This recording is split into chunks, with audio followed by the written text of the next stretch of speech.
একটি গুদাম ঘর, বাইকে বসা শাকিব খান, তার গলায় চেইন, হাতে ব্রেসলেট, তার সাথে বাইকে বসা শবনম বুবলি, দুজনেই বিজয়ের চিহ্নে। এমনই এক ছবি বৃহস্পতিবার ফেসবুকে ভাইরাল হয়। শুধু তাই নয়, নায়িকা শবনম বুবলির ফেসবুক পেজেও ছবিটি পোস্ট করা হয় রংবাজ পোস্ট দিয়ে। স্বভাবতই বোঝা যাচ্ছে এটি আসছে ঈদে মুক্তির অপেক্ষায় থাকা শাকিব বুবলি জুটির রংবাজ ছবির দৃশ্য। ইতিমধ্যে রংবাজ ছবিটি বিভিন্ন কারণে আলোচনার কেন্দ্রবিন্দু হয়েছে। রংবাজ ছবিটির পরিচালক ছিলেন শামীম আহমেদ রনি, কিন্তু পরিচালক সমিতি কর্তৃক শাকিব খানকে নিষিদ্ধ করার পরও তাকে নিয়ে শুটিং চালিয়ে যাওয়ায় রনির পরিচালক সদস্যপদ বাতিল করা হয়, যা এখনও বহাল রয়েছে। এরপর ছবিটির বাকি অংশে পরিচালনা করেন আব্দুল মান্নান। ছবিতে শাকিব বুবলি ছাড়াও আরও অভিনয় করেছেন রজতাভ দত্ত, নূতন, সাদিক বাচ্চু প্রমুখ।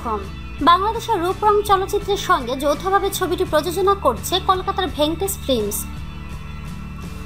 গত বছরের কুরবানি ঈদে শাকিব খানের জুটি বড় পর্দায় অভিষেক হয় নায়িকা বুবলির। এক ঈদেই পরপর দুই ছবিতেই শাকিব খানের সাথে কাজ করেন তিনি। শুরুতেই বাজিমাত তার, এবার কুরবানি ঈদ হবে বুবলির বড় পর্দায় 1 বছর।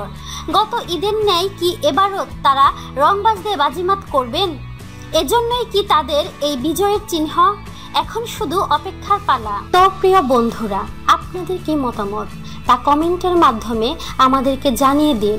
আর অবশ্যই আমাদেরকে লাইক, কমেন্ট, শেয়ার এবং সাবস্ক্রাইব করতে ভুলবেন না।